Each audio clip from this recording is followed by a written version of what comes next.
Imana ariko ndagusaba kugira ngo uyu mwanya unyemerere tubane maso kugira ngo uyu mwanya niba hari ijambo twumvise tukimara kugera ahangaha nibura n'iri rigiye kuryongereho.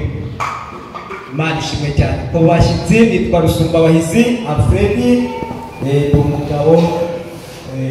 Turashimira Imana ko yatubwiye neza ikaduha umugisha urubyaro. Imana yarakoze. Hari umuntu wanditse Bibiliya, nifuje kuyimuha kugira ngo aze gusoma ijambo ry'Imana aho ugiye kubyigisha. Niba hari sinzi, hari umuntu wigeze kubona Bibiliya aha oyende kugira ngo udacikanywa n'ijambo ry'Imana kandi yuko ijambo ry'Imana ryoshe kandi n'ubuzima. Imana ishimwe cyane. Mfite intego ivuga ngo kumuriho ntabwo uriho kubw'impanuka ahubwo uriho kubw'umugambi w'Imana. Amen. Wowe wicaye muri uru rusengero, abo tubonanye, abasanzwe tuziranye, abo tubonanye bwa mbere, hari n'abasanzwe tuziranye, ndagira ngo mutangarize ngo uriho kubw'umugambi w'Imana, ntabwo uriho kubw'impanuka. Sibyo? Wicara ubizi uriho kubw'umugambi w'Imana, ntabwo uriho kubw'impanuka. Yo mpamvu ugomba kugira ibyiringiro by'uyu munsi n'ejo hazaza. Kuba uriho rero nuko Imana igufiteho umugambi. Twite cyane. Aleluya. Aleluya. Abantu bose bagihumeka uyu mwuka w'abazima, Imana ibafiteho umugambi mwiza. Abantu bose bagihumeka uyu mwuka w'abazima, ndabisubiramo, Imana ibafiteho umugambi mwiza. Abamaze kugira hatekerwa nta migambi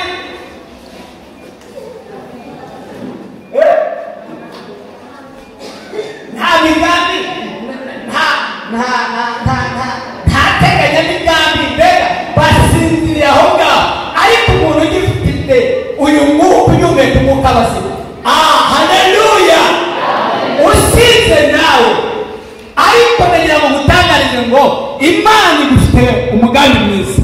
Teretse muri iri teraniro, niba hari umuntu uriho atazi ko ariho kubw'umugambi w'Imana, atazi ko Imana imufitiye umugambi mwiza imbere, utanahari, uraza muri cya cyiciro cy'abaza gusengerwa. Twirukane uwo mwuka ukuriho, kuko turashimira Imana muri ibi bihe twitegura kuvuka k'umwami wacu.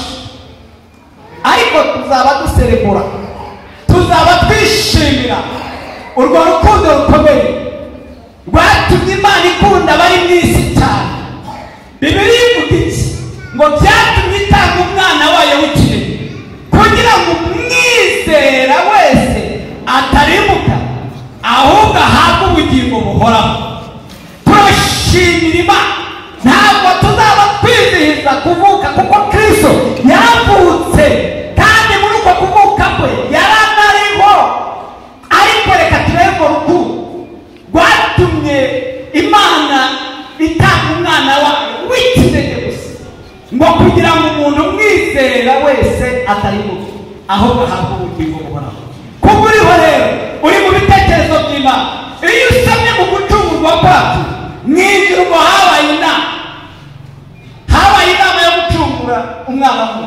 Zekariya uri mu bahanuzi babihanuye badusomeye avuga ibya Shami, ndetse na Yohana mu byahishuriwe Yohana yarabihanuye avuga umwami Kristo uzaza mu isi agacungura abana b'abantu. Turashimira Imana kuba turiho abakristo. Ndagira ngo mbatangarize abaririmbyi kuba turiho, turi mu mugambi w'Imana, twari mu bitekerezo by'Imana. Ndagira ngo mubwire ko wicaye muri uru rusengero, Imana yari izi kuzaba uriho muri iki kigendana. Muri uyu mwaka yari izi kuzaba, mbega mubuye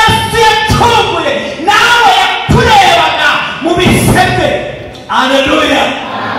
Mw'ijuru habaye inama yo gucungura umwana w'umuntu. Narabisomye. Ntabwo Yesu yapfuye kuza gusa ngo yiturumbutse aze mu mwanya Mariya yigira utariho ahinduke ace bugufi.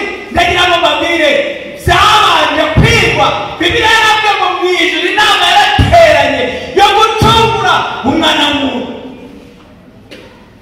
Niyo mpamvu mubwira ngo uriho mu bw'umugambi w'Imana hari ikiguzi cyagutanzweho kugira ngo uriho uyu munsi. Nubwo hari ababyeyi baduteye uruhande rw'umubiri, ariko mu buryo bw'umwuka turashimira Imana ko dufite data wa twese. Turashimira Imana ko yatugize abana be. Iyo mpamvu Yesu yigishije abigishwa muri Musenga ngo mujye muvuga ngo data wa twese uri mu ijuru. Aravuga izina ryawe ryubahwe, ubwami bwawe buze. Ariko icyo ashaka kuvuga Yesu aravuga muri Musenga mujye muvuga ngo data wa twese uri mu ijuru. Ndagira ngo mubwire ngo dufite data watubyaye mu buryo bw'umwuka. Nubwo dufite ababyeyi batugiye mu ruhande rw'umubiri, ariko dufite data watubyaye mu buryo bw'umwuka, atubyarije ijambo rye.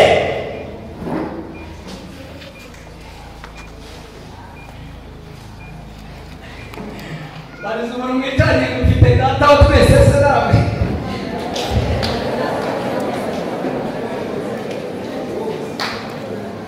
Dufite data wa twese.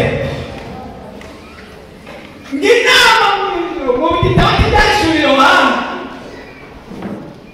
mbere yo kugira ngo dutekereze kuza kwa Kristo muri iyi minsi yo kuza, inama mu ijuru yarateranye yo kugira ngo iducungure. Ntabwo byari byoroshye. Vuga ngo ntabwo byari byoroshye. Muri iyo nama harimo ibizima n'abakuru. Ariko ntidufite Bibiliya yihuse ngo dusome igitabo cy'Ibyahishuriwe Yohana igice cya 5 bihereye ku murongo wa 1. Tumve gucungurwa kwanjye mu nteko y'ibizima n'abakuru bari bari muri iyo nama na data wa twese. Aravuga ngo data yademeye kujya mu isi gucungura abana baba. Data yabyemeye. Aravuga ngo ni ikimenyetso nimubere icyo gitabo. Mwafata igitabo umbatimara kugifata. Ibyo byahindura isura. Afite amahembe 7 n'amaso 7, ariyo myuka 7 y'Imana. Yari yuzuye umwana wese. Ituma kujya mu isi yose. Ngigereke Araza akura cya gitabo mu kuboko kw'iburyo. Yicaye kuri yande. Amaze kwenda icyo gitabo, bya bizima 4 n'abakuru 24 bikubita imbere y'umwana w'intama. ngo byarize kandi by'amahanga ibizima 24 ngo bose byose byari kada. Ariko abonetse umwana w'intama watangiye amaze gufata igitabo ngo batangira kwikubita hasi. Reka kuvuga ngo byari bikomeye. Ubyumva wakumva n'ibintu byoroshye. Bafite inanga n'inzabya z'izahabu zuzuye. Ngo batangira kwikubita imbere ngo bafite inanga n'inzabya z'izahabu. Ariyo masengesho y'abera. Batangira kuvuga ngo nuko baririmba indirimbo nshya. ako kanya bahita barepeta indirimbo bahita barayisohoka. Niho ukwiriye kwera. Bavuga bati ni wowe ukwiriye kwera.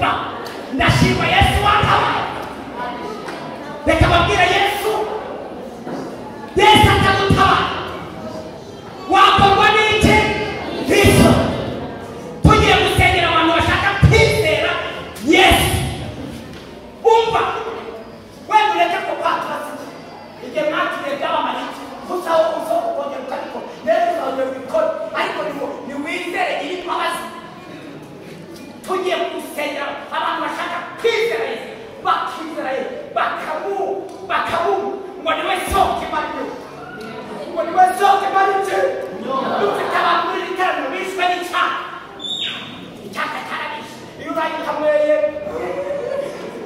yewe ibihaha byatonyo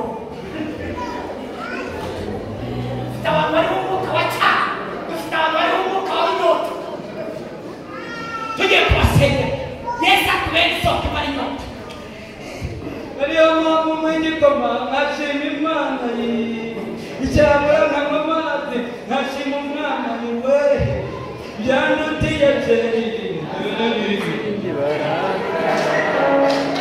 tugiye gusengera abantu bashaka kwakira Yesu ngo ari inyota yabwiye umugore w'umusagara ati unywa aya mazi azongera kugira inyota ariko unywa amazi nzamuha hazongera kugira inyota iteka